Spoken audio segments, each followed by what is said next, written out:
Hey guys, welcome back. This is Trekyards. I'm Captain Foley. I am Commander Kungs. And we're doing our thing. Our thing is generally talking about ships and tech, and we're kind of going to have to go back to do that because we kind of get sidelined a little bit sometimes with reviews and breaking news and stuff, right? So I'm saying today's episode kind of focuses a little on that because guess what happened in episode 4, season 2 of Discovery? They shot all their weapons, they fired torpedoes, they had action sequences which were a bit forgettable, and they blew the budget? Yes, that's exactly what the science ship did. How did you know? Oh, we're not. What they've been doing all along? Oh, we're not season 1, are we? Sorry, we passed season 1. Right. Yes. What do they do, Stuart? They did science stuff. Okay. They actually made there was even a line, this falls under Discovery's original mission profile of being a science vessel. So we need to investigate this thing. Yep. And Pike at the end of the story arc says, I got to deal with my conscience and my obligation as a science officer to at least try. And it's like, great. Brilliant. But let's set the situation, Stuart, for those who have seen but need a quick refresher. What happened? So essentially they're chasing Spock's shuttle and they get pulled out of warp by this mysterious, ominous, huge ball-like thing that's just attacking them essentially it infects their computer with a virus. It's trying to communicate with them. They don't know that though. Mm-hmm. Ultraviolet flashes, a whole bunch of things going on. And they're in a hurry. They need to follow Spock's warp shuttle's signature because if it gets out of the distance, they're not going to be able to track him. And they're basically stuck like a fly in a web. They even referred to it as the spider at one point. So, it comes down to the fact that essentially Pike wants to fire a bunch of photon torpedoes at it because they feel like they're being attacked. And then we just find out something other than that's not the way to handle the situation. So it's time to do science stuff. No, it was great. It was a really simple premise that evolved as the episode went on. I mean, it could have been anything. It could have been a Red Angel effect. It could have been simple as another Red Beacon. It could have been a Section 31 plot. It could have been anything, but it was as simple as it's just a life form that was dying, want to spread its message, its knowledge, and yeah, it was nice to tell a little bit of sci-fi, genuine sci-fi that would have been enough for a TNG episode, would have been enough for a thing, and I think everyone did a good job. Pike was completely appropriate. I mean, it certainly was screwing everyone up. Although you could probably argue that it's, it hit the Universe Translator first, which we've never seen before, was a hint to communication. Well, that was a nice little bit of foreshadowing in a sense.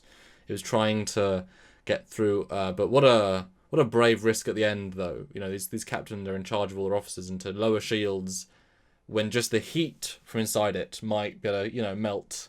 The shields are real important in space, and lowering them and letting it do its thing, especially as they say, if we don't move away at the last minute, we will get destroyed too. Although I thought it was a bit, if it's trying to give you information, I think it would not want to kill you in the process. So I wasn't like, I didn't still feel danger when they agreed to do it. I was like, yeah, waiting for them to, but the fact that they were so surprised that it kind of imploded and sent them away was like, well, yeah, I mean, it's doing its thing. But yeah, it was a nice, fun story, and I'm so glad it was so well integrated. As I mentioned in our main review, I appreciate that them being forced out of warp wasn't a Section 31 thing, because that technology shouldn't really exist yet, or necessarily ever, So whereas organic, half weird life form thing was great. Yeah, and you got to keep in mind, guys, that when we first were introduced to Discovery, it was announced as a science vessel that could conduct over 300 separate scientific experiments at any given time. With 150 people, which means a lot per person. Yeah, and then it was instantly thrust into a war where it was the number one weapon of the front line, just dropping in, taking out Klingons and disappearing. Yes. So kind of merged science a little bit with that aspect, but this is actually its mission to go out and explore, to seek out new life forms and new civilizations, and to boldly go where no man has gone before. And they never did that once. No. See, so it was right off the production line. And if Landry was still in charge, she wouldn't let it happen either. She'd be like, "No, not doing science. Get down, don't do science." With a big phaser rifle. She liked those phaser rifles. Yeah. So it was good, and they acknowledged the fact that Burnham even says, Captain, this falls under Discovery's original mission profile of a science vessel. So I love how they acknowledge that fact and kind of as a nod to the fans, like, yeah, we know we've used it as a warship for the past season, but we got to get back to doing exploration. That's one of the reasons I liked episode 2 as well, where they go to New Eden. Yep. It was very much an exploratory vibe, and even though they were heading towards one of the signals from the Red Angels, it was still had that feeling, and I like that. That's what Star Trek is essentially. And and it doubles down to not all life forms are maliceful, malicious. This thing, that's a very gene message. Bumps into a thing, cool. Yeah, it's all positive, Although some people could have got hurt during the power surge, it was, affected the warp core, the EPS. So, and although I found it a bit funny that Pike, is going to the sick bay to see the situation, and they get in the sick bay, and there's no one there except Saru, and they just brought him, and then suddenly someone comes in, so it's like, Doctor, what are the casualties? None, sir.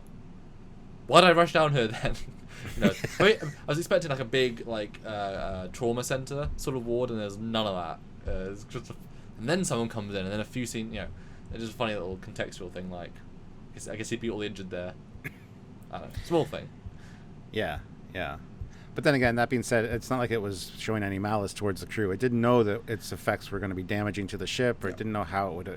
It was just trying. It was dying, so it was just trying to essentially, give its information, and just it was taken the wrong way. Yeah, super powerful life form is more powerful than a simple ship, especially this era. Although I'm intrigued, they explicitly say a computer virus. I do remember when they scan it, and there's this whole scene about the scan of it. It's organic and something else, not necessarily mechanical, but it's rock plus organic plus it's a weird life form. So and actually when you read the subtitles for the weird Universal Translator scene, they call out that it actually accepted the hail. We hailed it, they agreed, and that was what sent the virus. But how it's sending a computer virus? It's not a compute. I'm not totally against it, but now that you think about it, it's like, could we send a computer? We're not the same, but it's a computer virus? It's like, could Tin Man send a computer? Well, that was also a ship. Could that send a computer virus? Probably could. Well, you got to look at it like this way. Let's say you're dying. Yes. On your couch. Oh no. And a fly lands on the arm of the couch, and you're like, I want to pass on all my information to you. So you catch it in a glass, and you're looking at it, and you're like, tapping on the glass, tapping Morse code to tell it everything you've learned. But it wouldn't know Morse code. I know, exactly. It doesn't understand, but and it's also suffocating because it has no air. But you're trying to get that last little bit of information out to it. It's the same kind of analogy. It's just I don't know. I just guess it was so evolved that it could also think in computer terms. Because that's the only way you can send a computer virus is to you had to understand it. You had to detect, understand its computer system and its operating system, because it was trying to, obviously it didn't work, but it thought it would work, and it's smart enough to, it sent computer code. The thing was like 64 kilometers in diameter. It could be that during the 100,000 years it was alive, there was some technology incorporated with it. That's why I assumed absorbs some, or part Borgish. I don't know. I don't want to say Borg, but part some kind of other cybernetic. Yeah. So it could have that knowledge. Absolutely. That's kind of I never really thought about that, to be honest, but I can see that as totally being a thing. It kind of skips through that bit because it could be, when it could be anything, computer virus makes sense. When you break down what it is, it doesn't quite make sense. But yeah, certainly it would have been fun if they'd called out that, I detect, dozens of metallic signatures from dozens of worlds, and obviously they're not, natural. It couldn't just grow new. Could it grow new metal? I don't know. It's very advanced, or it's not very advanced. I don't know. That's the problem with weird alien life forms. It can do whatever the script tells it. But on balance, they did very well, I think, and it was a good message at the end. Yeah. And I liked it. Yeah. And Discovery's back to doing sciencey stuff. So, yay. Forced science, but that's A-okay with me. Yeah. But anyway, I think that's it for this episode. We are going to call this one finished, done, and dusted, as it were. And we're looking forward to dumping more knowledge on you eventually at some point. Hopefully not while we're dying, but please come back and visit us. And there's multiple ways to do that. You can, click the notification icon. You get notified when we upload. Don't forget to subscribe, of course. Like the video. That always helps. And by all means, check out our social media and all the relative links down below. Lots of great ways to have discussions with us and with our community. Yes. Well, and there's things like the Teespring store, which are awesome. You can buy shirts and mugs and memorabilia, which is cool. And you can join our Patreon, which is an amazing way of supporting the show directly. Each and every dollar goes towards helping the show. One-time donation at Trekyards.com. Well, like we said, buy a shirt. Go to Eagle Moss with our code. Well, I put a link down below in our code, and you can get something from Eagle Moss, which makes starships. And we like starships here, and we get a bit of that money. We get things from that. Not sure exactly what we get. We get things from that, all those fun things, Stuart. And I guess we'll see the audience, the wonderful, amazing audience, very soon for another cool video, won't we? We will indeed. So until that time, I'm Captain Foley. I am Commander Cognus. See you next time. See you soon.